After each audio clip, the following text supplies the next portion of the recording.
Matthew Mason announced his commitment to BYU, and it felt like for a little while there, this was almost inevitable that Matthew Mason would end up lining up with BYU. And I'm going to share his highlights as well, so you guys can see this as we talk. But the one thing about Matthew Mason that I see from my side of things is I see a kid who has got the type of skills to be a future free safety for this BYU defense. Now, here's the thing about playing free safety for the BYU football program is you have to be a guy who cleans up everything else for everything in front of you when it comes to your other teammates. A linebacker misses a tackle. A guy, a cornerback falls out of his coverage assignment and the like. You have to be willing to clean that up. But the other thing I see from Matthew Mason is he's an ultra physical player and plays some outside linebacker for his high school down there in Southern Nevada. And you see it on the highlight reel if you're watching this on YouTube, is this is a kid who absolutely brings it. Speaking of just hammering dudes, and you're going to see in time on this highlight reel is this is a kid who's also got track speed to be able to chase down players, which is a major reason why I could see him as a potential successor in time to a guy like Tanner Wall.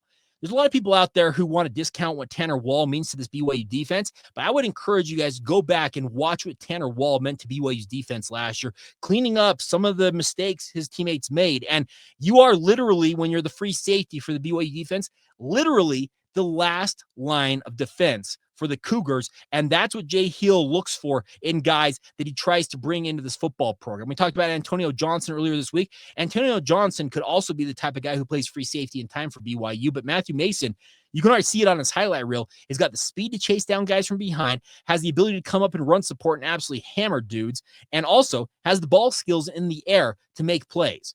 He's the complete package. And similar to what we just talked about earlier on with Jackson Gates, Matthew Mason's a high-level 3-star prospect in his own right, rated 87, so he's a shade under what you look at in terms of what Jackson Gates, who might be knocking on the door at 4-star status at some point.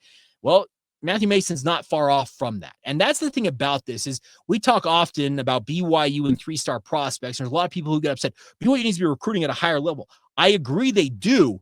But BYU's history has been, they have been usually recruiting with guys who are rated 83, 82, 84 in the 3-star ranks versus the 85s and above. And that's really BYU's floor right now in terms of their commits into this football program is that they are 85 or above rated. And that shows that the floor for BYU in recruiting has absolutely gone up. And that means you're getting better athletes and guys who are more productive at the high school level and thereby should be more productive members of the BYU football program. That's exactly what I think of Matthew Mason here, because he shows every skill I feel like that a guy like Jay Hill wants from his defensive backs. It doesn't hurt that much like Antonio Johnson and the other safeties BYU's committed in recent years, he stands 6'3". He's already 190, maybe 200 pounds.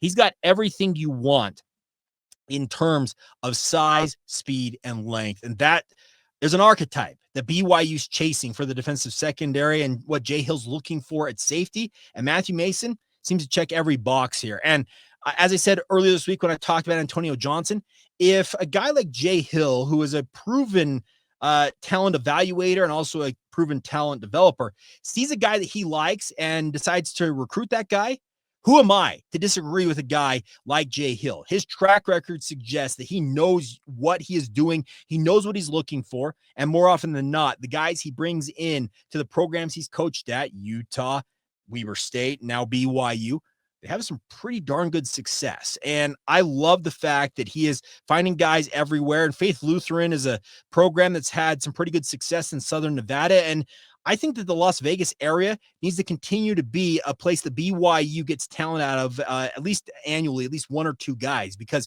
it's a growing area in terms of population. The Las Vegas area continues to add people down there in the desert, and the talent, it's showing itself to be very capable. Now, I know that Bishop Gorman is like the gold standard in terms of recruiting guys out of Southern California, but there are other programs like Faith Lutheran that you can find some nice athletes at. And I think that's what BYU's looking at here when they look at a guy like Matthew Mason and saying, okay, yeah, this kid's got it. And let's bring him in and see what he's capable of in this BYU defense. So the versatility, the size, the speed, the length, everything screams this is a young man who is poised for success at BYU. And I'm looking forward to seeing what he's capable of at BYU in time. And that'll ultimately will take time, because here's the thing. Very few guys are capable of coming in to BYU and contributing right away as a true freshman. Now, this past year, we saw opportunities for guys like Tommy Prasis and Falatau Satuala to see reps. I'll also look at Trey Alexander and Jonathan Kambea.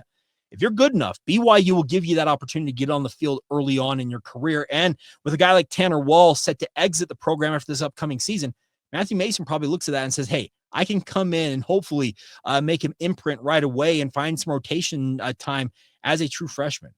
He'll have to prove himself, and he'll obviously have to go out there and prove capable, because Jay Hill, as I mentioned, he's got a keen eye for talent. There's no doubt about that, but he's very, very demanding of the guys he puts on the field at the same time. If he puts you on the field, he expects you to produce. And that's, I talk about Tanner Wall often, and I've talked about him a lot here, but I look at what Tanner Wall has meant to the BYU football program as a walk-on who at one point was a wide receiver, then made the move to safety, and has emerged now as a true team leader, a team captain. That's the type of guy that Jay Hill loves, but obviously he is trying to find that in every guy he brings into this BYU football program. The heart of the lion that a guy like Tanner Wall has, it's hard to replace that. But if you look at the film for a guy like Matthew Mason, he plays with a lot of heart. And I know that can come off as like almost saying that he doesn't have the skills necessary. No, he's got the skills. And that's the thing, is BYU's no longer looking at maybe one or two traits that they may see, okay, that's a guy we can take and we can develop in time. No, they're looking for the complete package. And that's, once again, when Jay Hill sees a guy that he likes, I am never going to say, hey, Jay Hill's up in the night and recruiting this guy, because Jay Hill's track record suggests that he knows a heck of a lot more about defensive secondaries, safeties, and just overall defense at the collegiate football level than I will ever hope to know. And his track record suggests that guys like Matthew Mason, given adequate time, training with the strength and conditioning staff and the sports science people at BYU, that he could emerge on the other side as maybe a 6'3", 205-pound battering ram who's got that speed to play as a free safety. And much like Tanner Wall, clean up the messes in front of him in that single high safety look that BYU favors under Jay Hill. I like this pickup. I like the way that BYU is going about restocking the secondary. I know that there's going to come a transition point in the next year or two where that secondary almost is completely turned over from what it was. But the thing is, the recruits that BYU has added in recent days, Antonio Johnson earlier this week, Matthew Mason here. We talked earlier today about a potential flip of Jackson Gates. The Cougars are very much, I'm not trying to come off as like over the top about this, but they know what they're looking for, and they have targeted it, and they expect that these guys, they're going to come in and be kind of the next generation of star defensive players for BYU. And I think Matthew Mason, very capable of being just that for the BYU football program. So congratulations to him and his family on accepting that scholarship offer from BYU, committing to the Cougars. And here's the better days ahead for Matthew Mason and the BYU defense as he looks to make an imprint early on in his BYU career. All right, that is going to do it for today's edition of the podcast. I'm going to step aside here. Now, I did plan to take today off from the podcast, but when things change with the news cycle as they did, I decided to flip it a little bit. I am planning on taking tomorrow off. Now, I do have some dental work scheduled, speaking of today, Wednesday, and that obviously would play a role in it. But hey, news breaks. I will be sure to muster up the courage, and if I'm slurring my speech, we'll try and find a way through it to make sure you guys have the news you have. But understand if tomorrow we take a day off and get back after it Friday, as really a major weekend on the recruiting front begins. Ryder Lyons in town. All right, talk about Jackson Gates and dozens of others potentially in terms of 3, 4, and 5-star talents visiting BYU on a major, maybe those pivotal recruiting weekend in recent memory for BYU football. And we'll get after it on a Friday edition of the show if all goes well. But as always, thank you for your support of the podcast. Thank you for making it your first listen of the day. And once again, as always, thank you for being an everydayer right here on the Locked On Cougars podcast.